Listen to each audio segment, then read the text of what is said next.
Well, thank you. Thank you all for coming. On behalf of Columbia, the Fu Foundation Engineering School, I want to welcome you all to the first inaugural lecture on the application of engineering for humanities. And with that, I'm excited really to have the opportunity to welcome you all and welcome you all to be hearing Dr. Li, who will be giving you a brief overview of his book, which really focuses on AI, the future of AI, and the future of relations between China and the United States. So whether you're a political junkie or a tech junkie, we've got a great time for you. And by the way, congratulations, Dr. Li, on the success of your book. It's been really, it's great reading. And in the area of AI and connectivity, it's really a great opportunity also to bring in, our engineering community. I'm not supposed to give the bio, but Dr. Li started at Columbia University, had his bachelor's from here in computer science, though I'm told even before then he was an intern at Goldman Sachs. So I stayed, he left. I think he's done better. So, with no other ado, we will be having a fantastic talk. We'll have a portion for Q&A afterwards. Members of BOV and all, we'll have a reception afterwards. And with no other ado, we'll have our Dean of the Engineering School give the introduction to Dr. Li.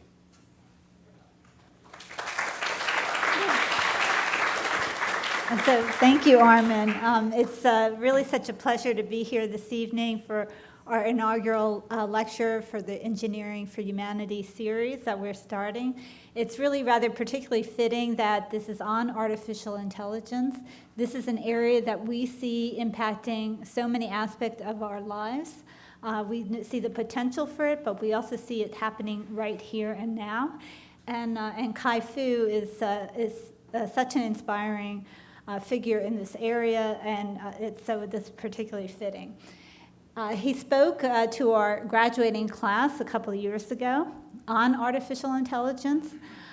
You will find he can be rather provocative because we also talked about not only the great impact that we're seeing artificial intelligence having and its potential, but also our preparedness for it.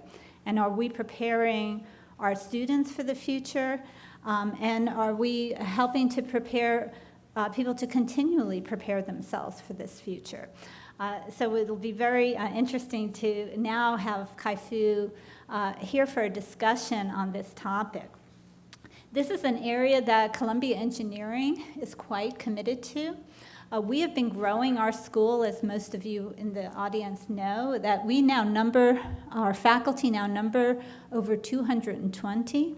We did a sampling recently of how many faculty are working in areas that involve artificial intelligence. We had over 50 faculty indicate that somehow the research they're pursuing touches on artificial intelligence. Either they're working on the foundations of artificial intelligence, or they're having to use artificial intelligence in the areas that they're working in their discipline. They may be discovering new materials. They may be looking at innovative new business models. They may be looking at how do we bring engineering impact into medicine.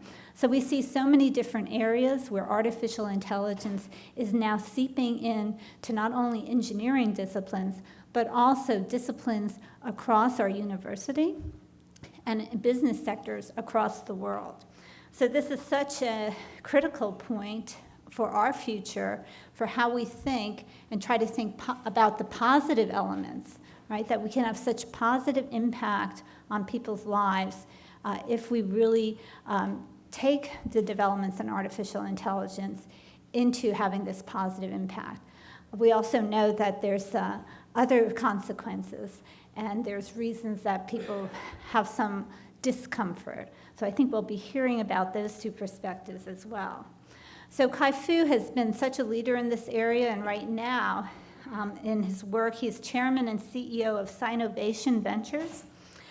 This is really looking to support the next wave of Chinese high-tech companies and mentoring this next generation of of innovators in China. As part of that, he's also in charge of the president of the Artificial Intelligence Institute of Sinovation Ventures. And this is so fitting, given in his career, he was at the forefront of artificial intelligence before we were really even thinking of it as a field that would be so shaping of so many areas. Prior to starting Sinovation Ventures, he was vice president of Google and president of Google China, and held executive positions at Microsoft, SGI, and Apple, where he worked on one of the earliest voice recognition projects. In addition to his technology and investment roles, Dr. Li is also the author of 7 top-selling books, 2 of which have sold over 1 million copies, and one, which is what we're here to learn about tonight, is AI Superpowers, China, Silicon Valley, and the New World Order. He received, as you heard, his bachelor's degree in computer science from Columbia and his PhD from Carnegie Mellon. He's also very active on social networks with a following of 50 million. Do I have that right? 50 million. So if you want to be on social media, this is the time to do it as we're here to really to hear about this, about AI and its impact on our future. So Kai-Fu, thank you for joining us.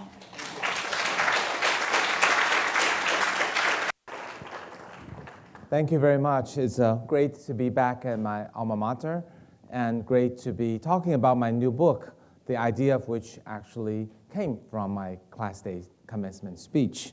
So my talk is on AI, and instead of giving you an introduction myself, I'm going to invite a much more famous celebrity to tell you about AI. It's a great thing to build a better world with artificial intelligence. And wait.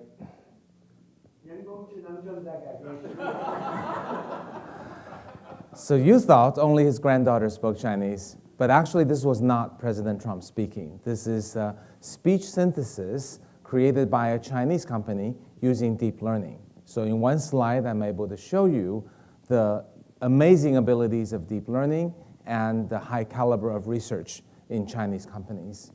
Deep learning is the core technology that has driven AI towards this new frontier. It is basically a technology that within one single narrow domain can take a huge amount of data and lead to better decision-making, classification, and prediction than human beings. And this technology will go forward to fund many, many capabilities. While it's one set of algorithms, there are many things that deep learning can plug into. Because it requires so much data, it is natural the first wave of AI applications will come from internet applications. Every day we use Amazon and Google. We are willingly contributing data and freely labeling data so that Amazon knows better what you're browsing and buying so as to serve you more appropriate ads and serve more people like you more appropriate ads that will help them make more money, but also give you ads that are relevant and not wasteful of your time. And the example goes on. There are currently 7 great internet companies that are the world leaders in AI, and because the internet was the first area, it's natural that the AI giants come from the internet domain, 4 of which are American and 3 Chinese. The second wave will be businesses that have a lot of data, banks and insurance and hospitals and governments. Then they'll use those data to, in the past, just store it away for archive. Now they become a gold mine that can be plugged in to the company's process to make money for the company and bring value to the end user. A bank, for example, can use your past transaction information to make better decisions about making loans to you, helping you with asset allocation, and also what products to try to sell to you and whether your last use of your credit card was potentially fraudulent.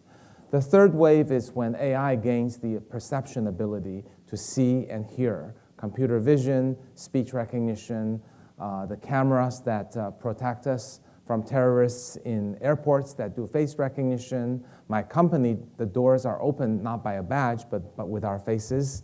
Those are some of the early applications, but Amazon Go, I think, is the ultimate example where in retail, we'll no longer need people. And a fully autonomous store can be operated by just watching what things you put in the basket with cameras to determine what you've bought so that you actually don't have to check out. The same can be applied potentially to safety in hospitals and for the elderly, to fast food, and so on. So that's the third wave, adding a lot of perception capabilities by capturing what used to be transient, but now can be used again as goldmine for making new capabilities and applications possible. And the fourth wave is, of course, the most exciting. That is when AI is used with the ability to move and manipulate. So this could be assembly line. AI can become the robotics that makes your next iPhone. AI can be used in agriculture for fertilizing, for picking fruits. AI can be used in commercial applications for washing dishes. It's actually one of the companies we funded. If you want a giant dishwashing robot, you can throw everything in and everything comes out in recycling bins and clean dishes. Let me know. I'll take orders at the end of the session. It's $300,000 each. And that actually is a very interesting point because over time, it will be cost reduced to eventually fit in your home. All the fancy robotics begin very expensive.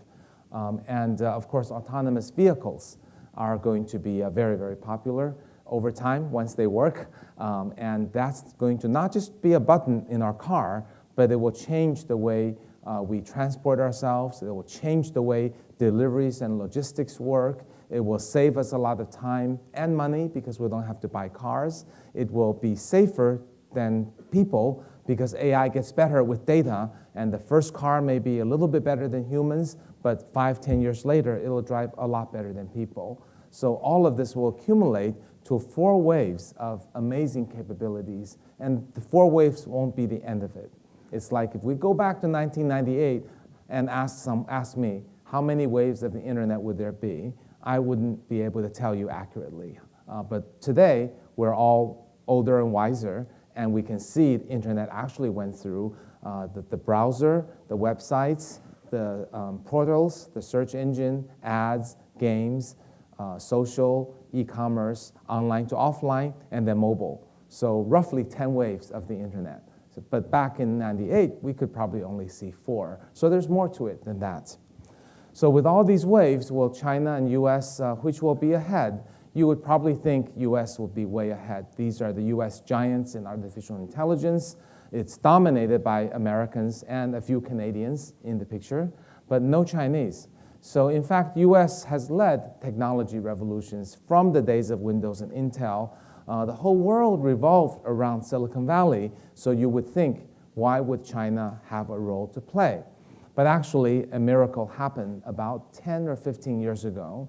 Because of China's sheer size in the market, a lot of venture capital money went into China and helped China develop great entrepreneurs who are very tenacious, hardworking, and hungry and desiring to win, help them build great companies that build great products that ended up increasing the market size as the cycle continued. In the last 10 years, China's internet went from 150 million people to 800 million people.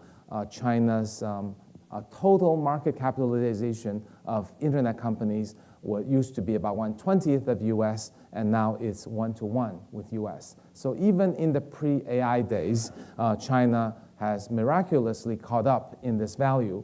But is this just a protected market that US companies couldn't enter? And was that how China gained its advantage? I wouldn't say protectionism had nothing to do with it, but actually most of it didn't come from it. And today's Chinese market is actually full of innovation. This innovation went stepwise from the first days when you could say that's the Google of China, that's the Amazon of China, that's the eBay of China, that's the Yahoo of China. So more or less a copycat set of companies. That was only 10 or 15 years ago.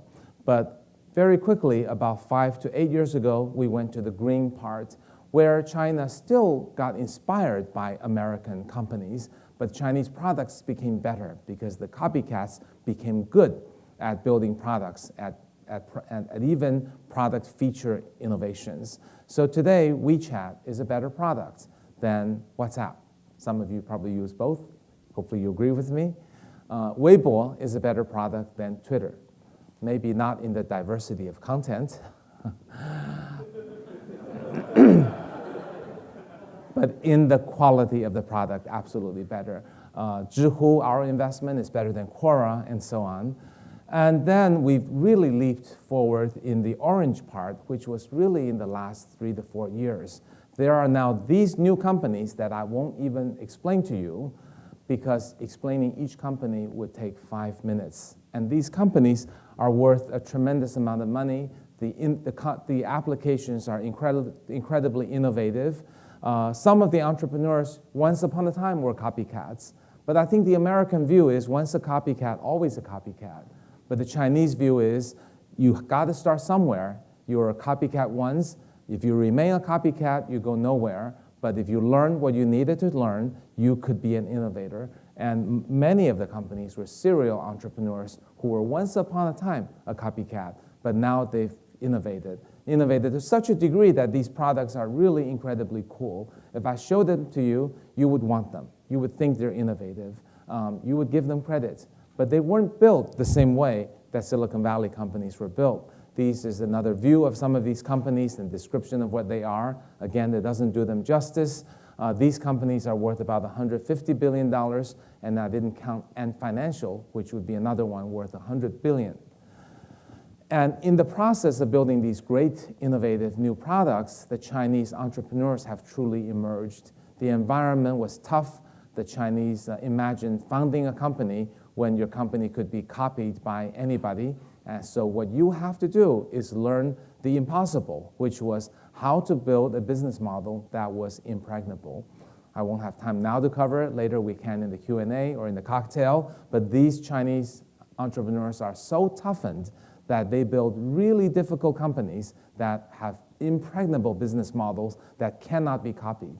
Arguably, that is an equal or more important way of entrepreneurship than what Silicon Valley represents. And for those of you who have business backgrounds, I urge you to buy my book and read this aspect of how to build companies that can't be copied. So coming back to AI, we've got these great innovative companies and all these great entrepreneurs, and there's a lot of money pouring into China AI. The left-hand side shows you the China AI investment in VC eclipsed US in the last year. The right-hand side, you see 2 equivalent companies with the Chinese company shooting up and going from 1/3 of the equivalent US company to now 2x. So these are AI market darlings. These are 5 of our own unicorns. We are early stage investors. We invested in these companies, and these companies are worth a total of $21 billion, 5 unicorns. Unicorn is a $1 billion company, and just in the area of AI, we, as one VC in China, have 5. So that will give you an idea how fast these valuations are rising, how much value they're created, how much they're coveted by VC, and also all of these companies were started between 2 and 5 years ago. These $1 billion companies were not built out of 15, 20 years of hard work. Many, in fact, the newest one was only 2 years old. We're at a stage where we've gone from research-driven, early adopter phase of AI company founding into the phase of widespread application. And the suitability of US and China changes.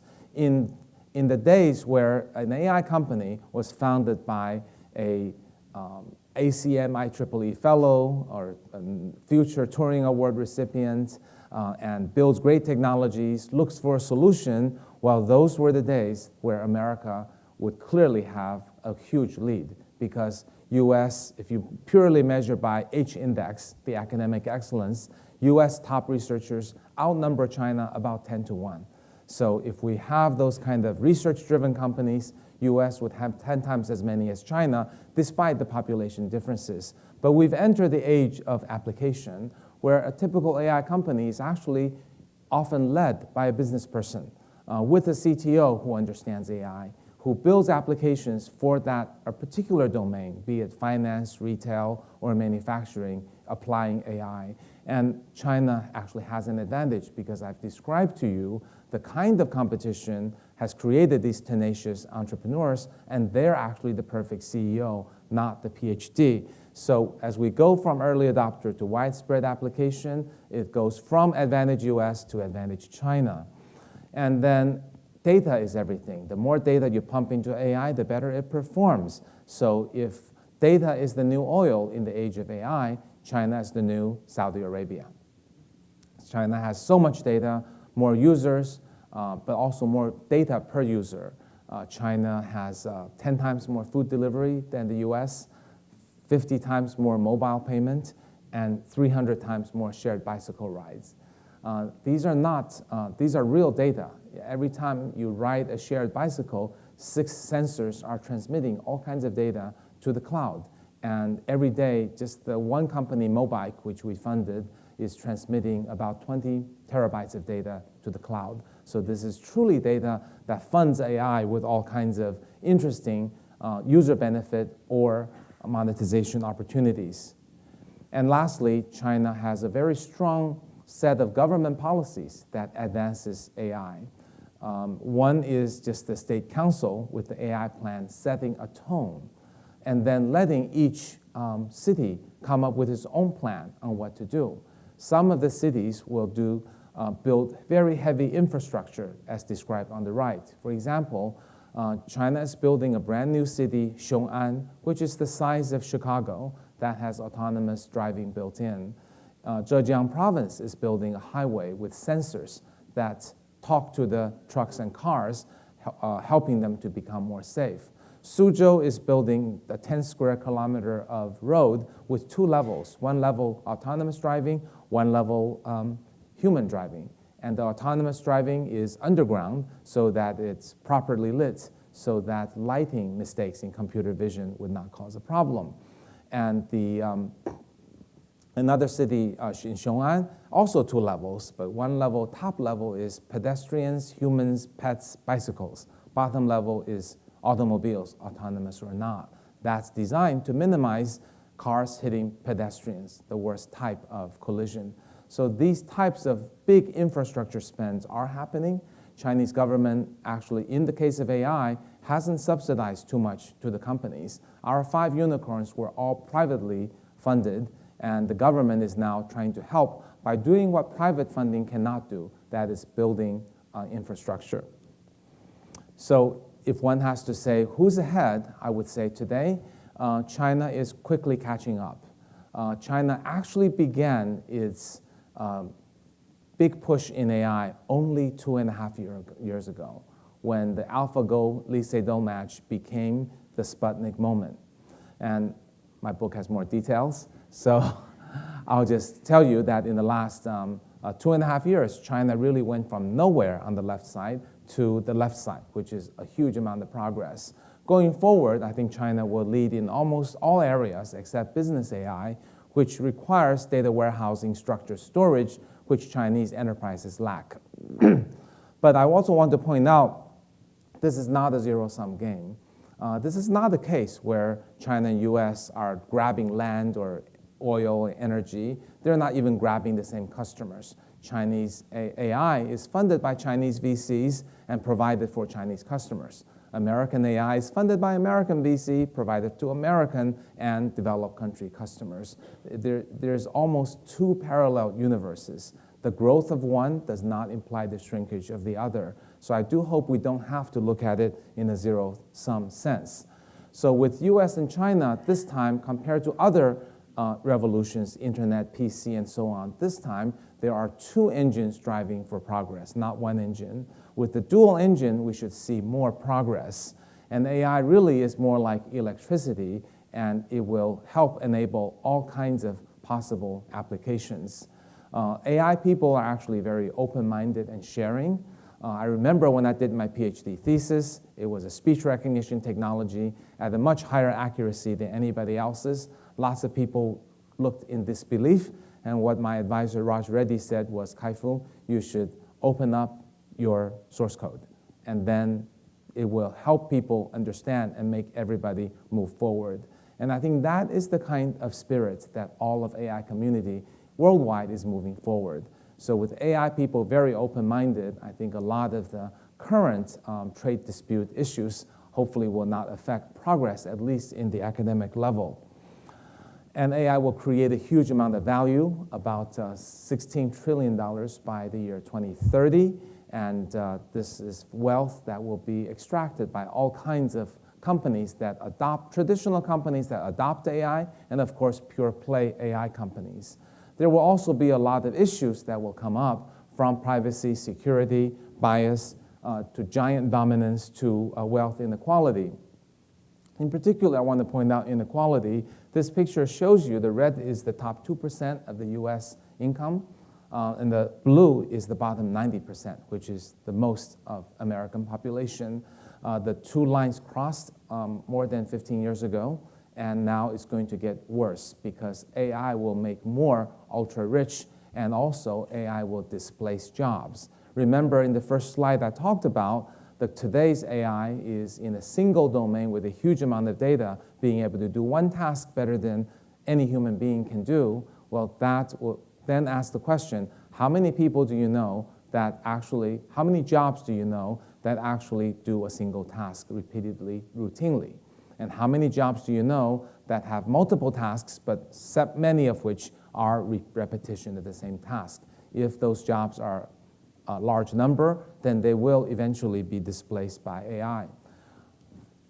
And this displacement will happen for blue collar and white collar. White collar a little bit faster because that's just software. Blue collar a little bit slower because actually you have to do the mechanical parts of it. It'll be displaced one for one, such as the cashier in the middle case. It's a company we invested in that recognizes trays of pastry and charges you directly. The cost is less than $1,000, and it permanently displaces a cashier. It will also displace people based on industry disruptions. For example, on the left side, you see another company we funded called F5 Future Store. It is a fast food restaurant where you can get you go in, scan your face, click on what you want, and a bowl of beef noodles could be made for you for $1.60.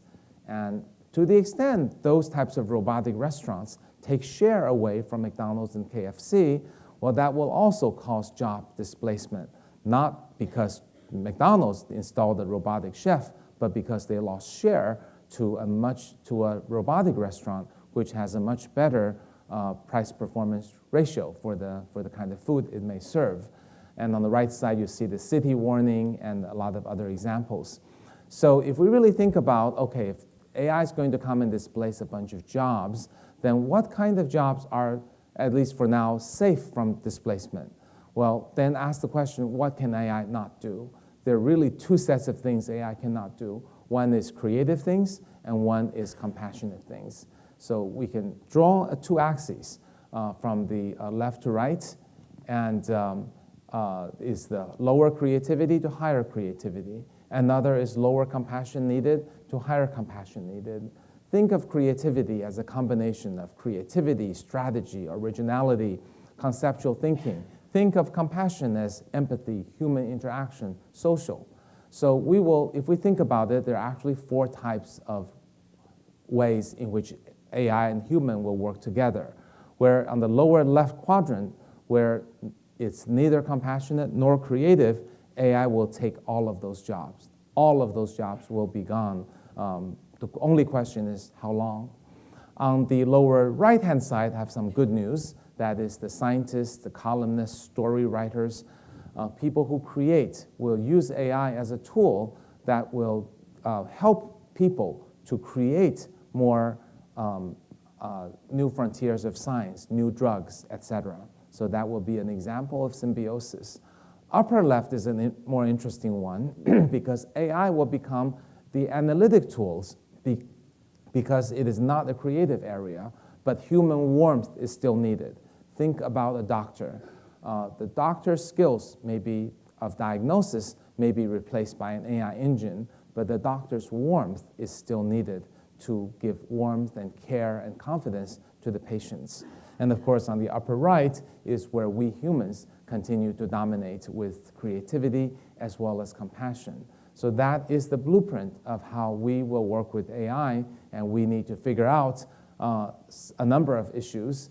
The big opportunity is the human-AI symbiosis on the top right three corner, the three quadrants. And the big challenge is in the areas of displacement. How do we move forward, finding new jobs and reskill the workers so that they can have a new beginning? So I think these issues are challenging, but if we and the whole world work together, we can leverage all kinds of countries with their unique cultures and findings. Koreans have come up with possibly the best gifted and talented programs. Japanese and the Swiss have the best craftsman types of jobs. Canadians and Netherlands have the world's best volunteering systems. And Chinese has the longest history of intergenerational families where there's a lot of compassion. So these are all possibilities of how we can integrate and work together. So in the last 20 minutes, I've given you a view about the next 20 years, what AI brings, the value, the wealth, the challenges, and the possible solutions. But if we can go forward a little bit and look 50 to 100 years from now, looking back, our children or their grandchildren, how will they think of AI? I would propose that if we do a very good job in the next 20 years, that AI will be viewed as an age of enlightenment. Enlightenment in two ways. The first way is that our children and their children will see AI as serendipity, that AI is here to liberate us from having to do routine jobs and push us to do what we love and push us to think what it means to be human. The second is for those who fear AI, fear not, because AI is just a tool. We are the masters of AI. We're the humans. We're unique. We uniquely have the free will, and we will be the ones that write the ending to the story of humans and AI. Thank you.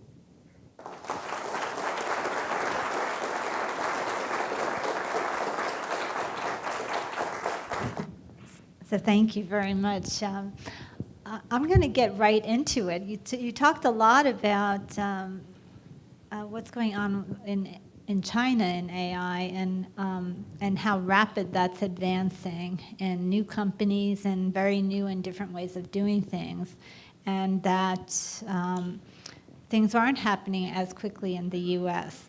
So if you can talk a little bit more about, you had a lot of key points of why things are happening so quickly in China.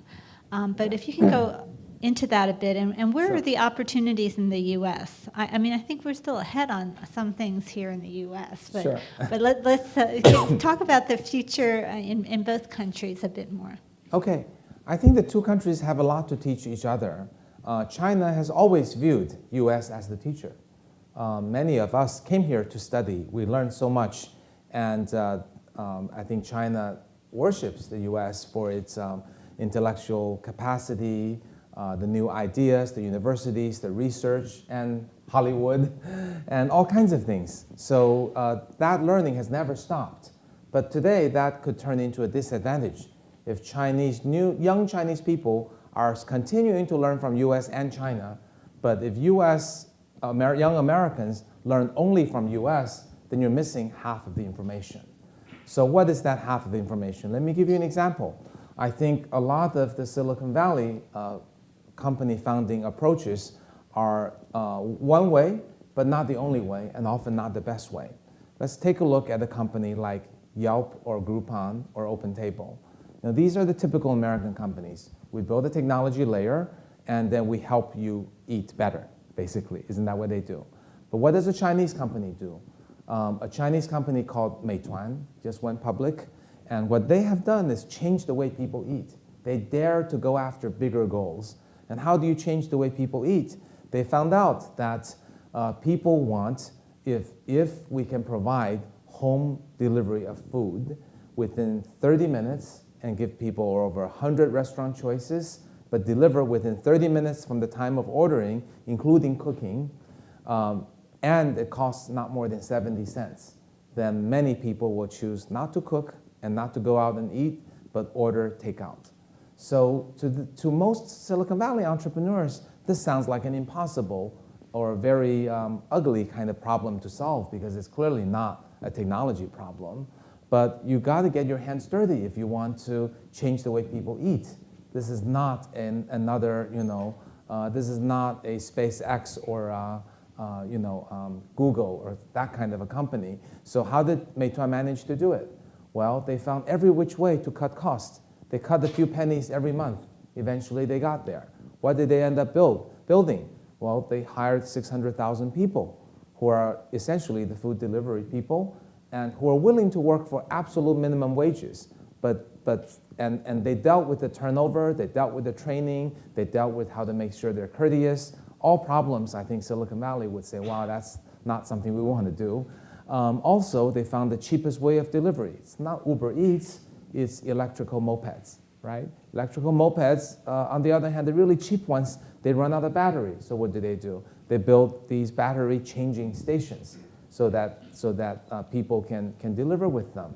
And then they have AI, of course. The AI is a shortest route finding problem that's much more complex than Uber because it has to do with the delivery people, their mopeds, their battery levels, their battery changing stations, restaurants which have packages of food, when they'll be ready and where they have to be delivered. So they're optimizing that. So there is technology, but underneath is a very big network of operational excellence.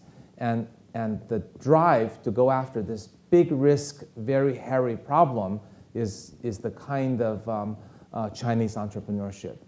And it's driven by the assumption that if you build a light technology layer, you could be copied or there could be price competition. So you want to make your product so heavy and so difficult to copy, then it's worth more money because you've protected your business. And furthermore, you're worth more values. Meituan is worth 55 billion compared to Yelp, which is 4 billion. And finally, if a competitor wants to copy you, what would they have to do? Hire 600,000 people, figure out all the magical ways to cut a few pennies a month, burn a few $1 billion? Doesn't sound very likely. So this approach of building companies that cannot be copied, and Meituan is just one case. You can paint the same story with Didi and Taobao and all of them. And that is a model of entrepreneurship that's worthy of studying. So that's what US can learn from China. Now, what can China learn from the US, or what should the US do with its leadership positions? I think all of this presentation goes out of the window if one of you invents the next deep learning and make that the American core competency and advantage.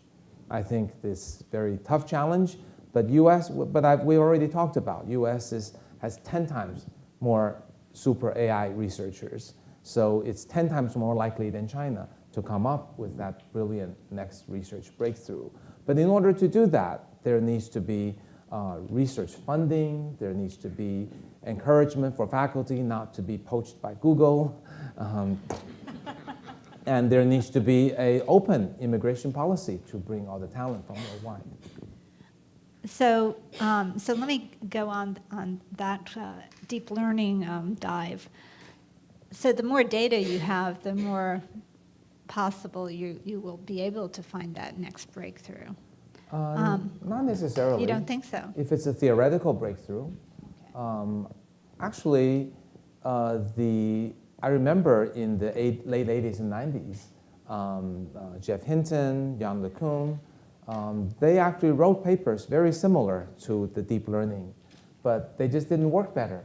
For example, they didn't beat my system in speech recognition because they didn't have enough data to prove it. But they invented it pretty early. So it's possible to come up with a concept without the most data. Also, I don't think I think US has plenty of data. Take a company like Google or Alphabet. Collectively, Alphabet probably has more data than almost any Chinese company because it's international. So I don't think the data is sort of, for an entrepreneur, China is a better place to get more data. But for established companies, Alphabet has as much data as Tencent or Alibaba. So I think the US is in decent shape. But the question is, how long does it take to come up with that idea? And how much funding is needed? How to make sure faculty stays? And I guess another question is, research is fairly open. Will that instantly be shared across the world, or is there some way to patent that technology? Or if it's invented by Google, would it be kept within Google's walls? Those are the questions. So you're sticking with your slide then that had the U.S. is research driven in their breakthroughs, Yes. and China you said is application driven. So Yeah. so you If we don't have another breakthrough, I think China will continue to gain on its implementation. At one of the interviews, I said, if Mars were open for a Chinese entrepreneur and American entrepreneur with the same amount of funding, I would bet on the Chinese entrepreneur to win. And I use Mars as an example because in almost all regions on Earth, there's already a bias towards either US or China. So I have to find a neutral zone. The US is clearly the preferred choice in developed countries. China may soon become the preferred choice in most of the developing countries. And of course, the message about Mars is, and then they said, are you sure Chinese entrepreneur will beat American entrepreneur every time? I said, no, not really. If you send Steve Jobs, then he'll still win. So nothing's 100%. So you gave us the example of the 70-cent delivery within 30 minutes, and you've got your dinner. So I guess I always, the example I think of in China in leapfrogging. So that doesn't seem like, that seems more like an innovation that's not a leapfrogging, but addressing a need that, such as Alipay, right? Okay, where you really just needed to think totally differently, and that took you way out of the realm of how U.S. does business, say. Absolutely. I think that's maybe a better example. And that one actually is a equally good, maybe even better example. I think most of you probably know, but in China, there are basically no cash or credit cards. For those of you who haven't visited in 3 years, your next visit, be really careful about who will accept payment. Many stores are just taking mobile payment. And in farmers market, there's a big thing that says scam me for the watermelon. And then beggars are holding up signs that says scam me. Robbers are robbing stores and getting no cash. So it's become, a scan or be scanned country where money exchanges hands. And this is not advanced Apple Pay at all. This is a total breakthrough. It is 700 million people. Anyone can pay anyone, basically with no commission or surcharge, and almost basically micro-payment capable. So I can pay Mary 15 cents, and there's no charge involved. There's no charge for me, no charge for her. So that opens the door for all kinds of things. It allows anyone to set up shop, to sell fruits and vegetables and not worry about getting robbed. It allows an entrepreneur on the internet to build an app and not have to so-called, get a lot of eyeballs and then monetize, because you can charge money day one. It's great for entrepreneurship. It's of course great for Alibaba and Tencent. Imagine, if you will, that Google or Facebook takes over Visa and MasterCard. That's a lot of data that's going to be very good for making various types of predictions, make money, and for user value. And also, it's transformative to the Chinese economy because it'll shift a savings-based economy to a spending economy. Great for China, which wanted to go from export to internal consumption. And it's great for AI because all this data can be used by Alibaba, Tencent, but also the store owner and the app maker that rides on top of that. So maybe an interesting question is, how did they build this and how long did it take? It took 3 years for this payment to basically take China by storm. So how did it happen? Well, it was another example of the Meituan case. In this case, Tencent said, well, China has a tradition called red envelope. This is just people giving each other money to thank them, for services. A boss gives an admin some money. For birthday, for Chinese New Year, it's the biggest red envelope giving. So they just said, okay, for this Christmas, we're going to, if you give money to people, we will subsidize part of it. So I forgot the exact detail, but imagine if you could give money to anyone you want, for every $1 you give, Tencent will give you another 20 cents. You're going to be incented to connect your account to your bank account. And then the other thing they found was China was in a big ride-sharing war, not between Uber and Didi, but at the time between Didi and Kuaidi, the two top Chinese ride-sharing companies. So one of them decided, okay, we're going to double subsidize. If you take a Didi car, let's say it's a $5 ride, the driver will get $9 and the rider pays $1. Tencent will subsidize both ways. And that got all the drivers to take Tencent Pay, and then all the riders had to take it to get the advantage. And basically, they burned through billions of dollars to push everyone onto their software-based payment platform. And you'd ask, why would PayPal not do that? Well, PayPal has a strong relationship with Visa and MasterCard, and they have shareholder issues. So they don't do that. They don't view this as a combative winner-take-all situation. Also, think about the role of the government. How did the Chinese government deal with this sudden rise of two software companies taking over credit cards and banks? Well, I'm sure credit card companies and banks try to complain, right? Software companies, they don't know how to manage money. There can be hacks and fraud. It's dangerous. But the Chinese government didn't listen. They take what's called a techno-utilitarian approach that says, in China, there's a saying called, let the bullet fly. So imagine a shot was fired, so let the bullet fly. If it doesn't hit somebody, let them keep going. If it hits somebody, okay, we'll regulate. And the Chinese government does regulate, like for cryptocurrency and ICO, when the government saw that older ladies in villages were buying up ICO shares, said, uh-oh, we better regulate that.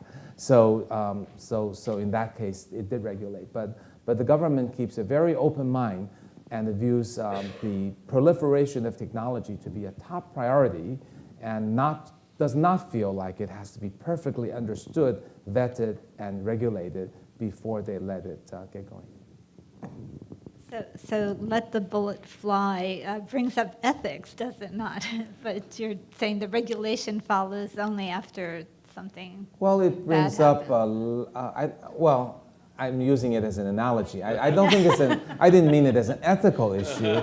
I mean it as maybe more of a, cowboy, right? Cavalier attitude, give it a try. But when you have a strong government that can hit the brakes, it can control the damage. So I think the amount of money that was lost on ICO fraud was not huge because the government jumped in pretty quickly. You also pointed out how the government is, maybe this is one way it's assisting, but I was impressed on thinking of how do you rethink a whole city, right? And say if we're going to build that city, knowing what the new technology future is. Yeah. So will that put others further behind if China's really able to pull something like that off? I think it's possible. To be fair, I think building Xiong'an will take many years. So I don't think it's going to have any impact in the next 3 or 4 years. But to the extent autonomous vehicle gets stuck and AI gets better with data, and let's say there are more issues with autonomous vehicles tested in Phoenix and other cities, maybe this could cause autonomous vehicle to slow down, and then having a city like Xiong'an at that point could be an advantage. But what I didn't do in my talk was to contrast it with the US situation. As an example, China, as I said, has a highway with sensor built in to make autonomous vehicles safer. But President Trump actually disallow testing of autonomous trucks on highways because of complaints from truckers' union.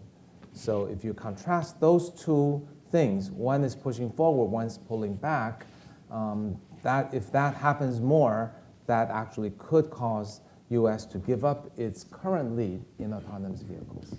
So that brings up sort of this sense of trying to protect old jobs as opposed to moving into the future and thinking what the new jobs will be. And you gave a passionate idea of that it's going to be about compassion and creativity. Right. But where will those new jobs be? Right.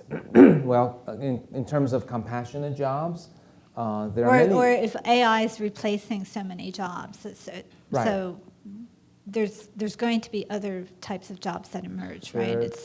For the next 20 years, there has to be. For the next 100 years, one could argue, do people still have to work? And can we all be part-time? I think for the long term, there are lots. And also, can AI create a lot of jobs? I think if we give ourselves enough time, all of those things could solve the problem. The problem is an imminent problem in the next 20 years. If a bunch of people doing routine jobs are displaced and they don't see another job they can apply for, this will create a lot of negative energy, depression, even if there were social welfare to take care of the displaced. So I think the compassionate social jobs are the only category that's large enough. Why do I say it's large enough? Well, it's not currently being filled. There are 1 million elderly care positions open in the US, but people don't apply for those jobs because that's a lot of work and risks and very low pay. So I think some kind of a subsidy for those jobs, or maybe rethinking, should all jobs purely be based on budget and economic value? Or is there some kind of a mixture, or is there some kind of a new social contract where we can factor the social need? If we think about, we're living longer and more of us will live beyond 80 to even 100, people over 80 need 5 times as much care as those between 60 and 80. So that is actually a booming, growing market. It's just somehow we haven't associated that with a high pay. So I'd like to think efforts to make those kinds of growing service jobs make the pay higher, develop some kind of a professional career growth path, I think, and also change our mentality and mindset that these are not desirable jobs. I think that could do a lot. And this doesn't have to be a government subsidy. It could be through social impact investing. It could be through foundations, lots of ways to fix it. The other set of things I think we have to do are really about training. I was told that a lot of companies are rethinking about companies' responsibility to employees does not end with just employee doing the job and getting paid and then the severance when the job is no longer needed, but rather the companies taking on the responsibility of helping the employees to be reskilled if the job is eliminated. I understand Amazon is offering a lot of classes to its people, presumably the warehouse people. I think Jeff Bezos has a very clear idea by what year he will need no people in his warehouses, right? We don't know that. We know there's already Kiva, right, moving big boxes around, but there's still the picking that people do, right? The Kiva moves a box to you, you pick an item, put it in the carton. Our AI experts here surely know we're going to be able to do that with machines in the not too distant future. So with Jeff having an idea that these set of however many people, their jobs will be displaced, he's offering classes paid by Amazon for them to take, for example, on nursing and other jobs. And I think that kind of new social responsibility, you can view it as a company's obligation to society, or it's a quid pro quo to the employee. Either way you look at it, I think more companies feel that kind of sense, I think will be better off, because it's tempting to just say the government will take care of it, but governments don't move very quickly, and this is trillions of dollars shifting around. So I think if corporations would take this up. Especially, I mean, Amazon is particularly fitting because they're one of the beneficiaries of AI. And I think for them to take care of their employees being displaced, it makes perfect sense. So I'm going to go to the audience in a moment, but we talked a lot about AI more on sort of retail, transportation, those kinds of industries. But I think also when we think about how AI can be reshaping medicine and diagnosis and treatment, and understanding energy distribution. So there's these really, say, big areas where AI is going to revolutionize. There could be totally different kinds of jobs that emerge. Yes. And I think that may be a real future for where the jobs are. But I'm not going to ask you to comment because I've been told I have to go to the audience to make sure people get a chance to ask questions. So.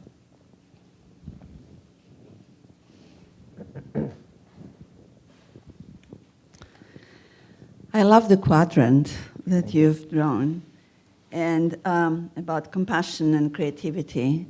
So my question is, what is China doing when people operate under not compassion needed and creativity, but they're using it for dangerous purposes? And why do you assume, since you do have the 4 quadrants, why do you assume that going forward, the solutions that will appear in terms of jobs will be compassionate solutions, since there will always be those 4 quadrants, and people will always operate with compassion and without compassion? Sorry, I'm not sure I fully understand the question. So the first one is, you're showing 4 quadrants. Yeah. One is not compassion needed and being creative and strategic. And in that quadrant, you can actually do something that is counterproductive or dangerous. You can use your creativity without compassion in hacking, for example, that's an example, but it can be in many different ways to harm rather than to support. Right. So what is China's approach to deal with the science and the people who are operating in that quadrant with strategy and creativity, but without compassion? That's one thing. Okay. The second is, when you're talking about the future that might be not have to work, or it might be a lot of training, or it might be it will be more compassionate approaches to the new world. Why do you think it will be compassionate when the world will always remain? Some of us will be compassionate and some of us will not. Okay, got it. Okay, so on the first question, I'm still not sure I can answer. I understand the question. You're talking about Chinese government policies to prevent people doing those jobs that may be hacking, or companies or units that are doing bad things. I think China is like any other government. There are laws and they're dealt with. So I'm not sure I have any in-depth answers to that. No, we don't invest in anything that has to do with weaponry or brings danger to people, so we're not that knowledgeable. On the job displacement side, there are people who, you argue there are some people who don't have the compassion needed for those jobs. Well, I think for education, it's incumbent that we embed more compassionate training, and that training isn't a classwork. It's really about getting people to work together and to through practice, understand why it's important to help people and to give and to be empathetic. So I think that's for the next generation. But if there are displaced workers who are unable to exhibit the compassion needed to be retrained for the new job, well, I think there are always people who may not be employed. I think there are perhaps some jobs that require less compassion. For example, there are going to be still plenty of jobs that are routine but can't easily be replaced and may not require a large, high degree of compassion. So I'll give an example, like a plumber's job, right? As good as AI can get, it's not clear that a plumber's job can be done by a robot because it's unstructured, new environments all the time. Another example is house cleaning. You know, go in and clean any house and put it in order. Well, every house is different. So that's another really difficult one. I mean, Roomba can obviously work for vacuuming. So I do think there will still be jobs that will be around that may be a modest amount of human interaction. And again, also by compassion, I don't mean just compassion. I just mean having, you know, a combination of interpersonal human communication skills. I think if you're good at that and you're not the most compassionate person, it's probably okay. Okay, next question over here.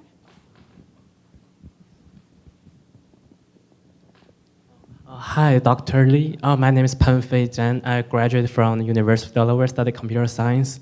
Actually, a few years ago, I came to US and started to build up like AI platform for education services, for international education service in the United States. So one of the difficulties that I met was to combine with like the emotional based feedbacks from like students and collect the feedbacks and put into the platform. Because in our platform, we have a combination of professors and like kind of parents who are kind of communicating the platform, but it's very hard. And still our team is not published, and we're trying to figure out how to use AI in our platform. And already we get some support and from some angel investors, but in the future, like how do you think AI can change education? Because education is a big part in my mind to lead the world. Yeah, thank you. Okay, certainly. I think I think education is the next big area for AI application. And this reminds me, I'll make another advertising. On this Sunday, on 60 Minutes, you will see me on it talking about AI and education. It's a pure coincidence. Well, he was a plant. I'm just kidding. Yeah, I planted question. But to answer that, I think the kind of work you're doing is doable by AI. Even though AI has no emotion or compassion, using AI to detect emotion in human with facial expression and spoken words is quite doable and probably no worse than people, maybe even better than people. So that should work. If it doesn't, you need to get some help from one of the professors here. In terms of where else can AI provide a role in education, the kind of work that we have been putting in is that in China, the education is very much skewed. The top cities have really good teachers, but the villages have relatively inexperienced teachers. And sometimes the whole village would have only 2 teachers teaching all 6 grades. And that's really difficult. So we wanted to see if we could combine philanthropy, social responsibility, video conferencing, and AI to help the villages bring up the capability of education. So it included things like a remote teacher teaching 800 kids at the same time, but with a clicker interface. That's not AI, but that's just an advanced version, an interactive version of MOOC. And also we have a company we invested in that can automatically issue and grade homework. So the teacher's time is freed up, and also grade exams. And we use face recognition, so you don't have to do roll call anymore. So that teacher's job is the routine part of the teacher's job is reduced, so that the teacher can spend more one-on-one time being a mentor to the students. So it's a baby step. Also, we have seen companies that have, actually one just went public in the US, that can correct pronunciations for foreigners learning a foreign language. And we have an investment in a company that makes math fun by targeting the child's weakness in math, but giving you drills that are fun for you.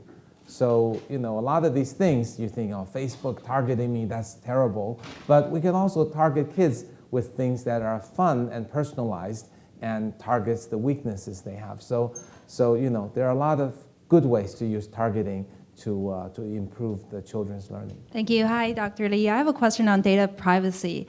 So as you know that GDPR has been implemented in Europe, and with the Facebook incident, people are more aware of the data privacy here in the United States.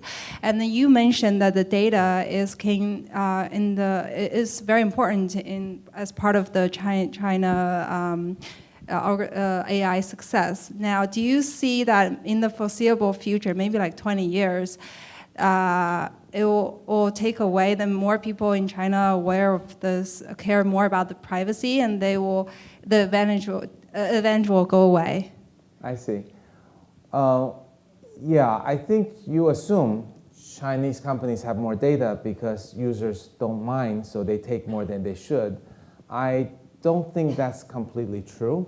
Recently, there was an interview with Baidu CEO Robin Li, where he made a similar point, and I think the netizens attacked him more viciously than I've seen for a long time. So I think Chinese netizens are waking up, understanding, and wanting to protect their privacy. It's true, perhaps today there's less such a consumer advocacy. I think that's clearly going to change. But what I really meant was that Chinese people use their phone and technology more freely, and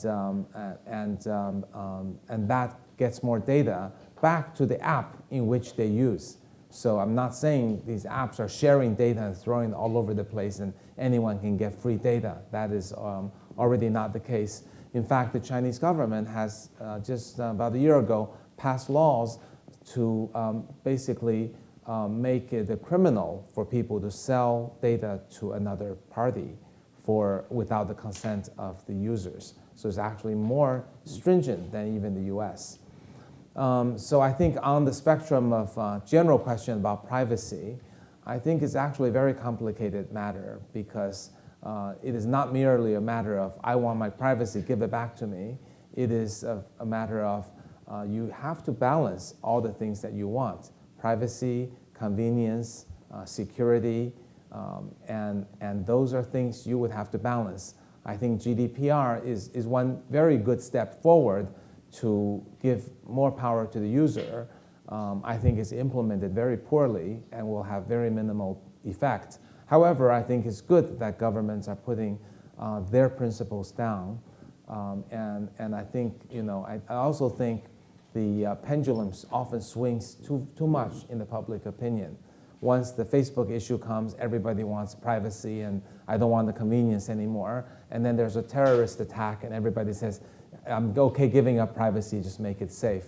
I think we have to make a deliberate and user understandable terms of how to dial that knob. I think we do need to give users some knob that says, I don't want you to have anything, or I don't want this to have anything.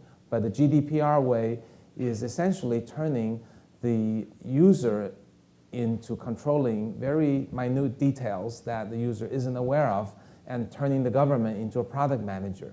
So I've got to think there's a better way, and I don't know what that is. Hi. In your talk, and definitely in the book, you keep coming back to data is king, more data, better performance, and all of that. And Dean Boyce mentioned healthcare. Now, I'm sure given the population, China has a lot of pathology slides. But the big battle in the last month has been access to 25 million slides from Memorial Sloan Kettering. And it's not the images in the slides, it's the expert opinion of the best pathologists in the world that they wanted to gather with the slides. So to what degree, number one, is enough data enough? And number two, to what degree is the quality of the data overwhelming for a lot of important problems that AI can solve? Okay, thank you.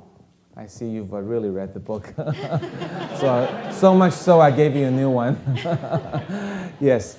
I think healthcare and medical is the one area countries should be able to collaborate on despite trade disputes, but it doesn't necessarily work out that way.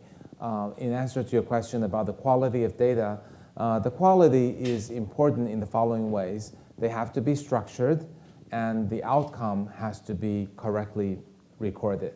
Without that, it's garbage in, garbage out, right? If you mark people who didn't survive as survived and people who we're cured as not cured, then no AI can learn anything. But in terms of extracting more content, more data per patient, it's really the case that the more the better. Because deep learning is smart enough to ignore data that has no discrimination value. So if you really throw in everything, the person's hair color and years they've been married, and it may or may not be useful, throw it all in. There's no such thing as too much data. And if you have enough people in the sample size, it will throw out the features that don't matter. That's the beauty of deep learning. And then in terms of the number of people, also the more the better. The quality does have to be decent, as I mentioned. So with respect to China, the problem of healthcare is the healthcare data is the Chinese data is not very high quality. So there's a lot of it. Hospitals keep it, but each hospital has its own method of transcription. A lot of it is still handwritten, scanned, and also the hospitals don't interoperate. Patient records are kept very, very private, not necessarily for the same reasons in America, but for whatever reason, they're kept very private. So this aggregation of high-quality data in healthcare has not been very easy in China. And in the US, I'm not familiar with the Sloan Kettering effort. I think it sounds great. 25 million sounds like a good number to start with. The last time I heard, the longitudinal cancer treatment prognosis and treatment and record in the US is on the order of 20,000 records for all types of cancer. And that is just almost useless for AI. It's barely enough for pharmaceuticals to use. And I think both China and US should independently find a way to collect that data.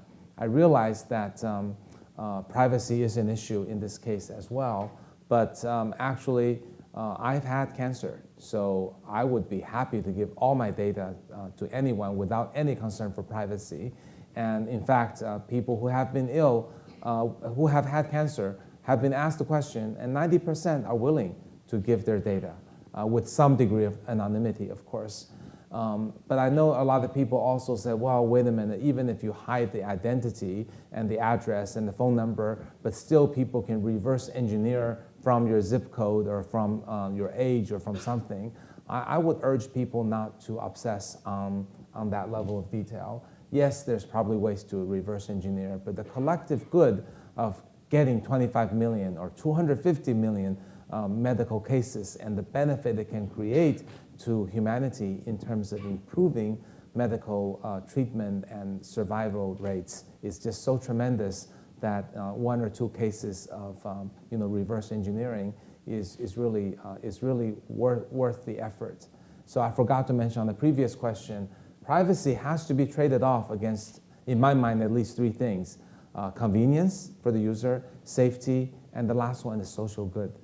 And I think we really need to think about privacy in that multivariate sense, not as in Facebook did something bad, I don't want you to have anything, and every country should do that. It's really a dial you have to do for different applications. And I would argue for healthcare, because of social good, we have to dial it up a little bit. So we'll take a couple more questions. We've been over here, so I think we should switch back over here. I love the last comment is talking about how we can use this for the good of humanity, which is, of course, something that's very important to us. Hi. First of all, super interesting talk. So thank you for that. Look forward to hearing you in 60 minutes as well. Question about mobile search. What is your take on the future of mobile search? Is it converting more towards a voice-driven search versus the traditional search as we've come to know it? And what is your perspective on what that business is going to look like? There are not that many search companies in the world, effectively, but what is your view about how that will play a role in the next few years? Right. Well, search hasn't been a prominent function on mobile. Search was the biggest function on PC. That's what made Google and Baidu such incredibly valuable companies. But since the mobile days, it seems that where the money, search isn't where the primary money is. Now, obviously, people do search on mobile, but people are more interested in getting tasks done.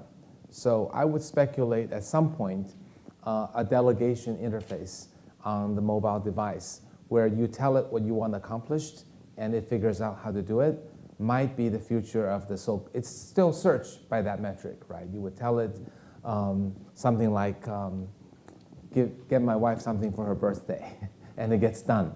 Instead of going to Amazon and searching, see what's discounted today and things like that, it figures out if you're a cheap person. It finds the discount for you. If you're a loving person or what you gave last anniversary and all that stuff, it's an intelligent agent that takes what you want accomplished and figures out the steps of how to do it. This is something I have been working on since my graduate days. We're still nowhere near that, and I sure hope mobile is a decent platform for that to be realized. You know what's up against that is that this kind of a capability requires a speech-first mentality. And our phone has already been designed to be touch-first. So the backward compatibility to deal with the touch-first applications and with the need for speech-first is potentially contradictory. So as much as I want that on my phone, I want researchers to work on it, I think probably it'll come up, I think it'll probably first be delivered by Amazon on its Alexa and Echo. Hi. Yeah, I really enjoy your presentation. And my question is, you mentioned in several places, I think in your book, I just bought your book, you said AI will be doing much, much better portfolio management. So the reason is, actually my son's here, he's an equity trader. We argued every day, and he believes human beings will doing better job.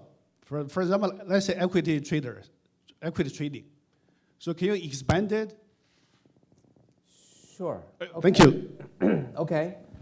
Yeah, I think that was in my class day speech as well. I think quantitative is obviously the first step one could do. Take all the numbers that have to do with stock and use it, and also timing, frequency, arbitrage as a way to deliver consistent return that may be neutral and not affected by market conditions. That's kind of been the history of quantitative trading. But I really do think, that most money, finance, are games that are not ideally suited for human brain, because these are all number games. I mean, however, today, there are a lot of complexities that hasn't been proven that we can systematically beat humans. I think all the factors that people claim are only humans can observe, a lot of them should be able to be done by computers. Reading between the lines on reports and reading the news. And there are many things computers can get that humans cannot get. For example, if you're worried about Tesla stock, and all the Tesla employees who identify themselves on Twitter, you can get an employee sentiment to see if they're freaked out by their boss's interviews or not. Those are things that are really designed for a machine to do. And deep learning can integrate all these things. Natural language is digital too. So I believe there will be smart investment engines that can take a large quantities of data and through deep learning generate outsized returns. However, once those become known to everybody, then of course it becomes commoditized. So we are working on this. We have a team working on this. We don't intend to publish papers on this one. And we've given them a little bit of our money to play with. And when it starts to work, we might raise a small fund.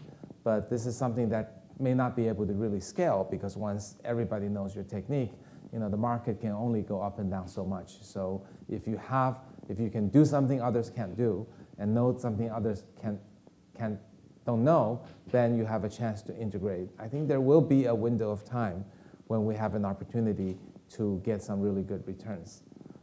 In fact, some of my great colleagues have been benefit from this. Peter Brown, the CEO at Renaissance Technologies, was on my thesis committee, and he did speech and speech technologies. So you can imagine Renaissance definitely had their great days where he made big contributions. So actually his partner was Bob Mercer, who is the Cambridge Analytica situation. But also you can see those technologies, these deep learning technologies or machine learning technologies are highly applicable to all kinds of domains, from Cambridge Analytica down to quantitative trading. So we're going to close there. And of course, since we're in New York, we knew the finance question had to come up. And I'm sure there's actually a number of people in this room working on exactly that topic, which how fitting. But let's thank Kai-Fu for a really provocative discussion. Thank you.